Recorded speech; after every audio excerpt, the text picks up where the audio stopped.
Hit part 1, part 2, part 3 ఈ మూడిట్లో ఏది బాగుంది అని నన్ను అడిగితే నేనైతే ఖచ్చితంగా హాయ్ అందరికీ, welcome to perspective matters.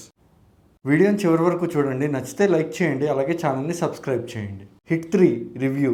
Almost 3.5 months తర్వాత తెలుగులో ఒక మోస్ట్ అవైటెడ్ మూవీ రిలీజ్ అయింది, అదే మన హిట్ 3. ఈ సినిమా టీం ఫస్ట్ నుంచి చెప్తుంది ఏంటంటే ఫెయింట్ హార్టెడ్ పీపుల్ కానీ లేదంటే చిల్డ్రన్ కానీ ఈ సినిమాకి దూరంగా ఉండాలి అని. సో మీ ఇంట్లో ఎవరైనా చిన్నపిల్లలు ఉన్నా లేదంటే ఫెయింట్ హార్టెడ్ పీపుల్ ఉంటే ఈ సినిమాని అవాయిడ్ చేయండి. బేసిక్గా ఇది ఒక బ్రూటల్ కాప్ స్టోరీ అని చెప్పి మూవీ టీం ఫస్ట్ నుంచి పబ్లిసిటీ చేస్తున్నారు, కానీ నిజానికి ఇది ఒక brutal world story.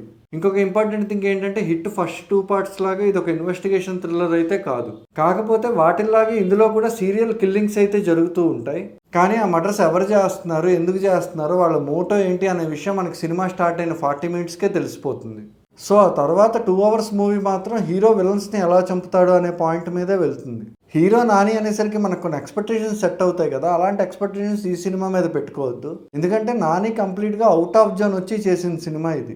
Director Shailesh కొలను ఫస్ట్ హాఫ్ మొత్తం స్టోరీని ఎస్టాబ్లిష్ చేయడానికి యూజ్ చేసుకున్నారు. సెకండ్ హాఫ్ మొత్తం టోటల్ కిల్లింగ్ డ్రామా అనేది ఉంటుంది.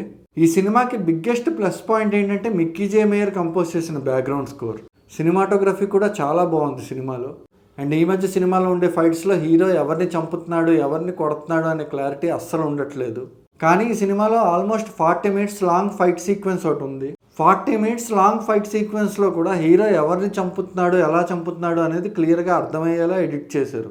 2 hours 40 minutes సినిమా ఉన్నా కూడా సినిమా ఎక్కడ బోర్ కొట్టకుండా నడుస్తుంది. సినిమాలో ఉండే ప్రతి క్యారెక్టర్కి ఒక ప్రాపర్ బ్యాక్ స్టోరీ ఉంది, అలాగే ప్రతి క్యారెక్టర్కి ఒక పర్పస్ అనేది కూడా ఉంది. సీన్ టు సీన్ చూస్తే ప్రతి సీన్ బాగానే అనిపించింది, కానీ ఆ హోల్ మూవీ మొత్తాన్ని కన్సిడర్ చేస్తే సినిమాలో ఏదో సోల్ మిస్ అయిన ఫీలింగ్ అయితే వస్తుంది.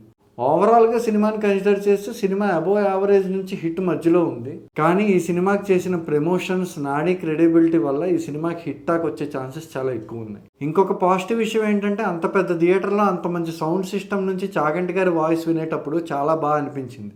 ఈ సినిమా జనాల్లో ఎన్ని రోజులు ఉంటుందో నాకు తెలియదు, కానీ నాని ఈ మూవీ ప్రమోషన్స్ కోసం ఇచ్చిన ఇంటర్వ్యూస్లో కొన్ని జనరల్ టాపిక్స్ అనేవి చాలా బాగా మాట్లాడారు. వాటి వల్ల ఆ ఇంటర్వ్యూస్ మాత్రం చాలా ఎక్కువ కాలం ఉంటాయి.